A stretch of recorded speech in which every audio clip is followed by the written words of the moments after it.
Bienvenidos a Black Hole, en donde encuentran un diálogo sobre análisis de textos de psicoanálisis y otros temas.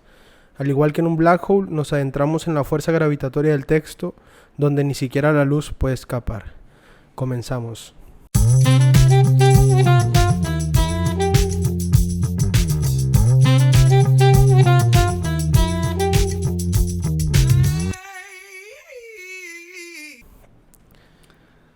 Buenos días, tardes y noches a todos los que están allá. ¿Cómo estás, amigo? Muy bien, muy contento. El día de hoy cumplimos un año de haber publicado nuestro primer video en YouTube. Salud por eso. Salud por eso. Salud a ustedes también. Y pues ahorita es martes, son las 9:30 de la noche. Y estamos aquí grabando. Tenemos un texto Uh-huh. que la verdad es, obviamente, no solamente el texto es recomendado, por algo lo escogimos, ¿no? Sino que también la plataforma de donde sacamos este texto, se la recomendamos encarecidamente, de la revista Apola, El Rey está desnudo. Como quiera les vamos a dejar el texto acá abajo en la descripción. Pero es de Martín Krimkiewicz, una disculpa Martín si lo pronuncié mal el apellido, psicoanalista argentino, y el texto se llama Algunas consecuencias de las diferencias conceptuales en torno a la energía en Freud y Lacan. Título amplio, título prometedor, Uh-huh. Ambicioso. ambicioso y nada, la data es dura y está muy condensado. Pero bueno, trataremos de explicarlo un poquito y de comentarlo, ¿no? Y este texto nos ayuda a clarificar como las diferencias epistemológicas entre la teoría de Freud y en la teoría de Lacan. Prácticamente va siendo como una tabla de comparación de cómo es la energía en Freud, cómo es la energía en Lacan, y pues nos vamos a ir adentrando en algunos momentos del texto en esas diferencias. Y pues de entrada, el texto comienza planteando la cuestión de la energía en Freud. Sí. Y pues para Freud utiliza un concepto que lo llama la pulsión, que sería como la energía de empuje que nos hace hacer cosas o pensar cosas y que motiva como nuestra vida interna, nuestra vida psíquica. Y estuve investigando, Felipe, en el proyecto de psicología para neurólogos, que es donde El primer texto, de una forma. es de los primeros textos de Freud, donde él intenta como empezar a hacer su metapsicología, por decirlo así, pero basada en la ciencia de esa época. Entonces, por ejemplo, él para hablar de la energía plantea la teoría de las neuronas, que está dividida en dos, unas son motrices, otras son sensitivas, y esto se refleja en la descarga. Como el movimiento es un reflejo que al final de cuentas termina en una descarga. También en este texto plantea lo que serían las barreras de contacto, por ejemplo, que serían como es una característica principal del tejido nervioso, que se van guardando la memoria con estas huellas. Después lo podemos pensar con el esquema de la interpretación de los sueños. Y toda esta memoria que va viviendo como el tejido nervioso va estructurando como cierta forma la conducta. Claro. Sobre eso, Alonso, a partir del texto de Freud, que es uno de los textos inaugurales, la obra oficial, ¿no?, de Amor-Rorty, digámoslo así, porque claramente Freud, antes de empezar con este periplo del psicoanálisis, ya tenía investigaciones en el campo de la medicina y demás. Algo que Martín nos dice muy claramente en el primer párrafo de la introducción, y que ya marca una posición no solo de Apola, personal, pero también de Apola y en el sentido de un otro Lacan, por así decirlo, es que asumiendo que el psicoanálisis no se trata de una experiencia teorizada, sino de una teoría realizada en una experiencia. Y ahí yo creo que ya eso es un parteaguas para diferenciar las distintas epistemologías que maneja por una parte Freud y por otra parte Lacan. Lacan es una teoría realizada en una experiencia, y para Freud, a grosso modo, podríamos decir que Freud empieza al revés, o sea, es Una experiencia teorizada, ¿no? O sea, Freud parte de la experiencia y después va teorizando en el camino, ¿no? Lacan no es así. Yo creo que esa es una coordenada que tenemos que tener claros para empezar estas diferencias, ¿no? Y en ese sentido, pues, hace como clic de que Freud empiece la experiencia porque no había una teoría del psicoanálisis Claro, antes de él, ¿no? claro. Y Sí, también, muchas veces... No, dale.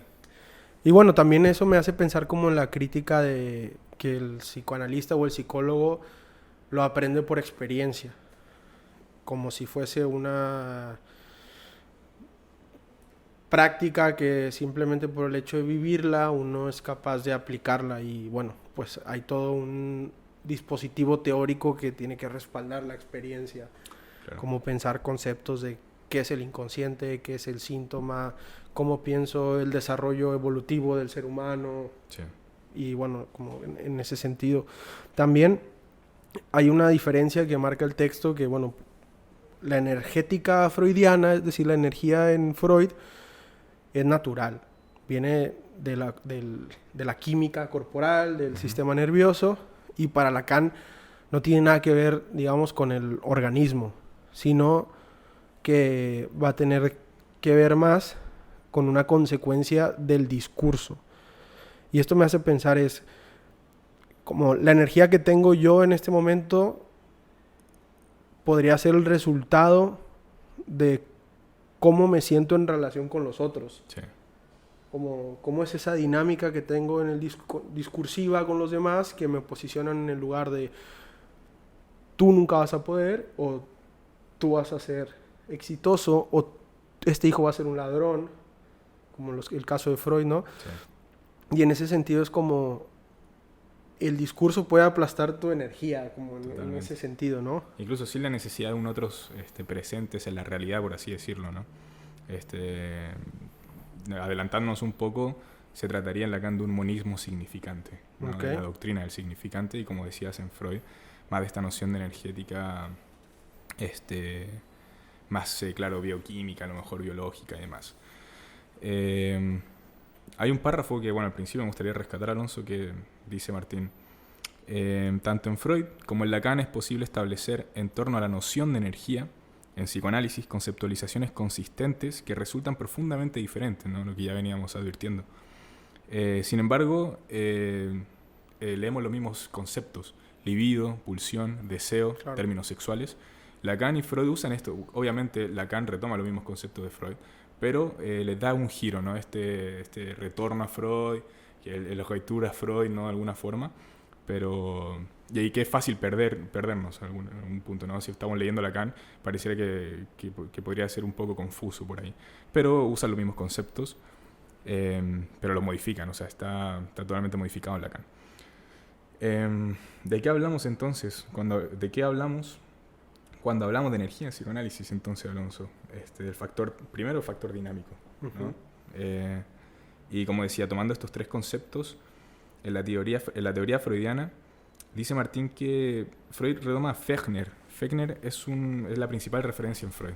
Si empezamos por Freud, es la principal referencia en cuanto a la energía. Freud concibe entonces la energía, estoy citando, como una entidad que incide psíquicamente como factor endógeno desde la corporalidad biológica y como factor exógeno desde la naturaleza. Esto es una mirada positivista. Claro. ¿No? Y justo poder entender como la diferencia epistemológica de Freud y Lacan nos ayuda a pensar lo que pasa en esa experiencia que es hacer un psicoanálisis o tener una consulta. Y plantea aquí, dice: entendemos la teoría como un corpus teórico, como el conjunto mínimo de enunciados que definen los objetos, conceptos y operaciones que se realizan en la experiencia clínica. O sea, reforzando como esta idea de qué sería para el analista los mecanismos de defensa, los síntomas, las relaciones de objeto, las relaciones con el otro, ¿no? O sea, en ese sentido, pues el entendimiento sería diferente si lo pensamos desde Freud, claro, que desde Lacan. Por ejemplo, el principio de la ley psicofísica postulado por Fechner, que es el que toma Freud, dice que el hombre está expuesto a ciertas magnitudes físicas de energía. Es un poco del sentido común también, como pensamos. O sea, cuando decimos energía, cada uno, si bien puede imaginar cosas, pero parecemos que todos tenemos como el mismo concepto de energía, ¿no? Al menos en Occidente, qué sé yo. Pero, por ejemplo, aquí dice, el hombre está expuesto a ciertas magnitudes físicas de energía de origen interno o externo que son transformadas a través del sistema nervioso, ¿no? Del cuerpo, Claro. en energía mental, entre comillas, con una dinámica propia que se organiza en funciones de la ley del principio del placer y el principio de constancia. Esa es la teoría freudiana de la energía. Y que es lo que hablábamos hace un momento fuera de cámaras de... Sí. Ok, supongamos una persona que lleva un estilo de vida, que lleva un estilo de relaciones con los demás y de pronto se hace la pregunta de ¿por qué me siento tan cansado?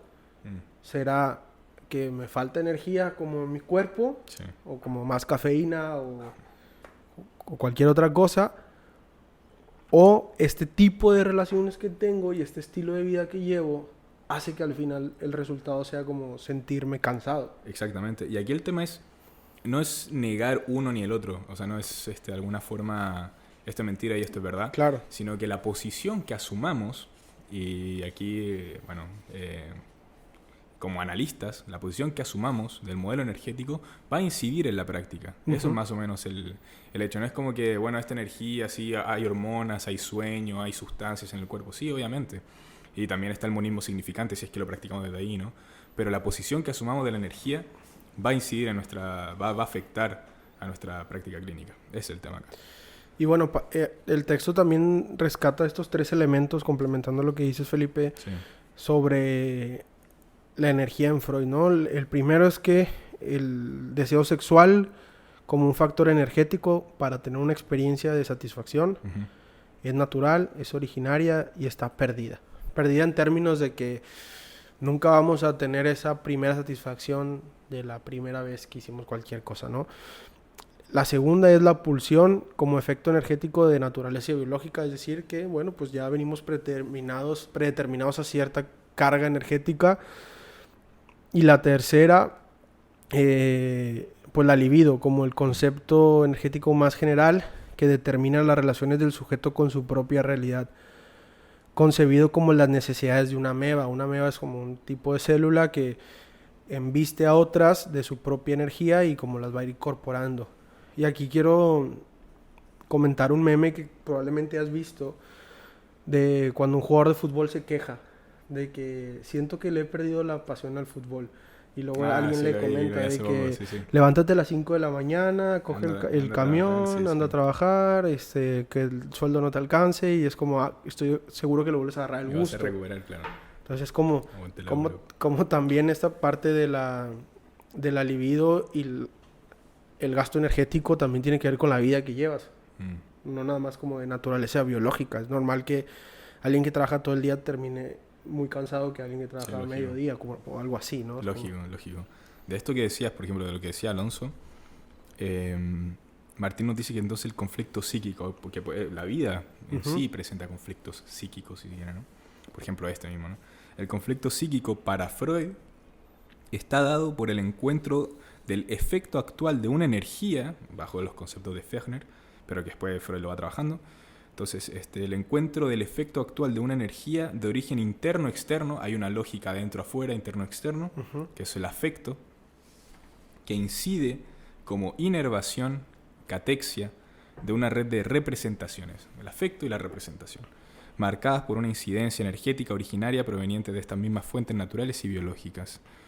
Entonces, el sujeto para Freud se concibe como individualidad biológica, claro, somos individuos, ¿no?, cuya conciencia está determinada por las incidencias energéticas que provienen de una relación de su organismo biológico y a la naturaleza, más o menos lo que decía Alonso, ¿no?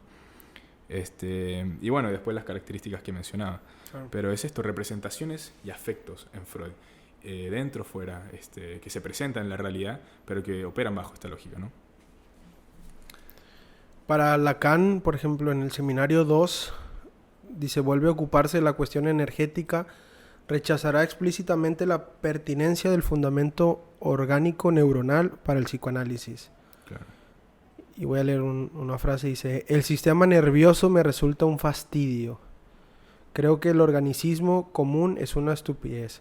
O sea, como hay cosas en la vida que funcionan más allá de lo orgánico, como de lo que se supone que está preestablecido y que es inherente como a ontológico, por así decirlo. O se pueden ¿no? atacar, exactamente, o se pueden atacar desde otra lógica. Principalmente aquí lo que nos dice Martín es que la crítica al fundamento natural biológico de la energía, eso es lo que critica Lacan. Y, a la vez, correlativo, postula una concepción lógica de esta energía, más o menos lo que decía Alonso, ¿no? De un monismo significante lógico-simbólico. Entonces ahí la biología pareciera que en Lacan hasta ahora no tendría, no ocuparía un lugar importante ni en la teoría y lógicamente en la clínica, por mucho que a lo mejor después se presente como el último Lacan y la biología lacaniana. Bueno, estamos leyendo justamente un artículo que en este momento Martín está en Apola, ¿no? Hay no sé si me voy a saltar, pero Y me hay imagino que sigue como... sosteniendo sí. Hay como una noción en Lacan, que no recuerdo si lo planteé en este texto o en otro, pero creo que fue aquí, donde justo eso plantea eso, que la energía o el deseo es como una operación lógica. Sí. Entonces, en ese sentido, utiliza de comparación el sistema eléctrico que se instalan en las cascadas, por ejemplo. Las represas, claro. Una represa para generar energía. Sí. Entonces dice, no importa si el agua o no es de tanta cantidad y de que... Ajá, de tanta cantidad o de qué naturaleza es, si proviene de donde venga, sino la operación lógica para hacer ese acomodo de instrumentos para obtener energía. Claro. Entonces, eso yo me lo imagino como una cuestión simbólica, o sea, sí. En la medida en que, por ejemplo, alguien quiera, o a veces sin que lo quiera, pero en determinadas situaciones se hace responsable de cosas que quizá no le competen y eso como le va desgastando energía. Entonces eso sería como una cuestión lógica, pero obviamente inconsciente en ese sentido, ¿no? Como para una persona. Sí, claro, no es que la sustancia, el río y la fuerza no esté ahí, que hay ríos más caudalosos que otros, sí, lógicamente, sino cómo operamos. O sea, cuando ya decimos fuerza, está operando bajo cierta lógica y hay que escribir las fórmulas y demás. Claro. A eso se está refiriendo. Por ejemplo, aquí una subversión que dice Martín, ¿no? Mientras que para Freud el sujeto se concibe como individualidad biológica, para Lacan es concebido como efecto de la cadena significante. Es un sujeto significante. Se mete con cuestiones que a lo mejor ustedes ya lo podrán leer más a fondo, pero en el último párrafo de esta página dice: el deseo es la energía indestructible, o sea, un deseo que no se agota, que mueve la cadena significante. Está entonces bajo parámetros de la lógica simbólica, que se realiza como sentido en el sujeto, posibilitando la existencia y la realidad entre hablantes. Entonces tenemos sujeto, que es un sujeto significante, tenemos obviamente el monismo significante, el sentido en el sujeto y un deseo entonces de una energía indestructible. Entonces hasta este momento, para Freud, la existencia... En el sujeto de Freud, la existencia es el individuo biológico en relación con una realidad natural, trascendente. Como esta energía que viene de adentro, que viene de una cuestión interior. Y para Lacan, el sujeto, el inconsciente, es una relación simbólica inmanente al lenguaje, que en el sentido engendra la existencia y la realidad de los hablantes. Claro, son dos concepciones distintas del sujeto entonces. Y por ejemplo, también esta cuestión del deseo dice que no tiene nada que ver con la sexualidad genital. O sea, no es el deseo sexual, el deseo pasional, digamos, en relación a los genitales, sino que se constituye como una energía que organiza la significación que provee sentido a la existencia y a la realidad entre hablantes. Y la significación del sujeto siempre viene del otro, entonces. Y creo que esto me parece clave, o sea, que es algo que tiene que ver con la organización de la energía. O sea, creo que quizá puede hacer que el río lleve más agua en uno o en otro, pero quizá uno pueda tener una organización mucho más funcional. ¿Para quién? Pues para ese sujeto. Sí. Y pueda tener un sentido de la existencia más apegado, ¿no? a lo que desea hacer. Me gustaría aquí parar un poco la pelota. Y hay, por ejemplo, claro, obviamente el texto sigue su curso y demás, pero va aclarando un montón de cosas, alienación, separación en su momento. Y acá también está, por ejemplo, el concepto de falo, ¿no? Que es un concepto que se le da mucha bola en psicoanálisis. El concepto de falo, dice Martín, no se refiere al pene, sino a la función que articula. O sea, el falo es una función lógica, ¿no? Totalmente alejado de lo imaginario y demás, ¿no? Que articula proporcionalmente la significación como un sentido. Un con U mayúscula. El deseo, entonces, de este modo, nada tiene que ver con la sexualidad genital, lo que decía Alonso, sino que se constituye como la energía que organiza la significación, que provee sentido a la existencia y la realidad entre los hablantes. Que este concepto del falo muy discutido en el totalmente. Texto de Jorge, de Edipo Gay. De Jorge Reiter. Un gran abrazo a Jorge, maestro. Un saludo, nos vemos en 2 semanas. Pero mira. ¿Va a estar acá? ¿Ah, sí? Bueno, online. Joya. Ahí estaremos entonces.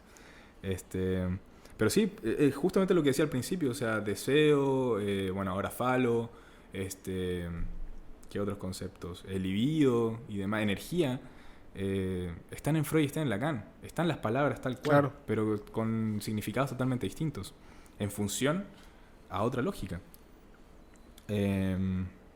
Antes de leer esta, plantear que para Freud la pulsión es esa energía de empuje que al final termina en una descarga. El Drang. El Drang para Lacan sería una... Es alta es una muy buena cita, dice. Sí. Las pulsiones son el eco en el cuerpo del hecho de que hay un decir. O sea, ¿dónde está la biología ahí? ¿Dónde está la concepción más positiva? ¿No? Claro. ¿Dónde está la naturaleza en está la naturaleza, claro, en ese hecho de que hay algo que decir, ¿no? Entonces el concepto de pulsión, dice Martín, le exige una profunda reformulación a la noción de satisfacción. Que claro, en Freud está anudado pulsión, satisfacción. Lacan dice, la pulsión da cuenta de la satisfacción, esto es Lacan, como articulación de la demanda del otro a nivel de la sensibilidad corporal. Entonces tenemos la introducción de otro concepto que es el otro con mayúscula acá, y hay una demanda con D mayúscula, ¿no? La demanda del otro entonces es la pulsión, da cuenta de esta satisfacción. Hay una articulación lógica. Dice, lo que entendemos como satisfacción, estoy citando, lo que entendemos como satisfacción pulsional, desde esta perspectiva entonces, es el modo de articulación que tiene la dimensión sensible de los hablantes, algo que ya veníamos igual diciendo, pero hay una dimensión entonces del lenguaje. Mientras que el deseo se organiza en torno a la discontinuidad de la cadena significante, en torno al sentido, la satisfacción se organiza en torno a la continuidad del circuito pulsional. Yo creo que hasta aquí es lapidario, o sea, está claro, ¿no? Muy claro.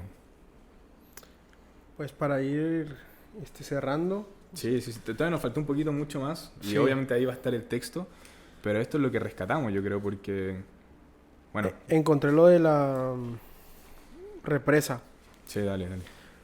Dice, en el seminario 2 encuentra el ejemplo canónico de su modelo de realidad simbólica no naturalista en la represa del Rin. Para Lacan, la condición de realidad de electricidad que produce la represa no está en absoluto dada por la materialidad del río. O sea, la energía que produce la represa no tiene nada que ver de lo que está hecho el río, sino por las ecuaciones que organizan un sistema de equivalencias que posibilitan la creación de una existencia llamada electricidad. Este objeto, la electricidad, es realizado en función del símbolo. Es una causa de una lógica formal independiente de cualquier metafísica naturalista del río. En la represa hidroeléctrica, lo que realiza la electricidad no es la naturaleza del río, sino las ecuaciones simbólicas que articulan elementos de la naturaleza, altura del agua, volumen del río, densidad del agua, de modo tal que se realiza la energía. Esas ecuaciones simbólicas, en tanto matemas, no se sostienen en ninguna referencia natural, ni tienen significado. Dan cuenta de la estructura significante de la realidad como acontecimiento del lenguaje. O sea, esto pues me hace pensar esta parte de no importa al final de cuentas cuánta energía tengas, digamos, en el sistema nervioso, sino como esas operaciones lógicas, y yo lo entiendo así, como ese lugar que tienes en el discurso del otro, ese lugar que tienes en tu propio discurso, como esta cuestión en donde estás inmerso en el lenguaje, en lo que hablas, en otra lógica. En lo que te posicionas. Sí, tal cual. A mí me gustaría cerrar con esta conclusión que está en Martín, en el texto de Martín. Dice: la teoría energética de Lacan se funda en una epistemología simbolista opuesta absolutamente a la epistemología naturalista freudiana, que por no quedar debidamente diferenciadas, da lugar a enorme malentendido respecto a lo que se considera la teoría de Lacan. Claro.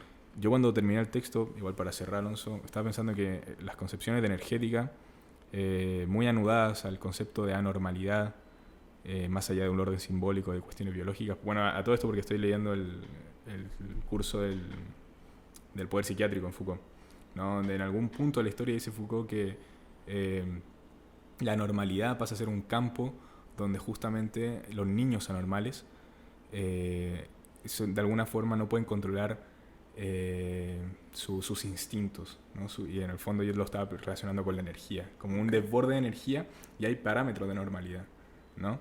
Entonces, bueno, obviamente empecé a pensar un montón de cosas, la pulsión de muerte, la vida, los conceptos que tenemos de vida, energía. Sí, como estos dispositivos de conducta, ¿no? Exactamente, o sea, cómo estamos de alguna forma en esta red, que si digo red, tengo que decir poder, en esta red de poder, pero también cómo abordamos, al menos en Occidente, hoy en día también, cuando decimos energía, en los niños, en las escuelas, en los distintos espacios, los distintos territorios, ¿no? Y obviamente en nuestra práctica clínica, o sea, claro. ¿A qué nos referimos con energía? O sea, ¿cómo operamos con esto?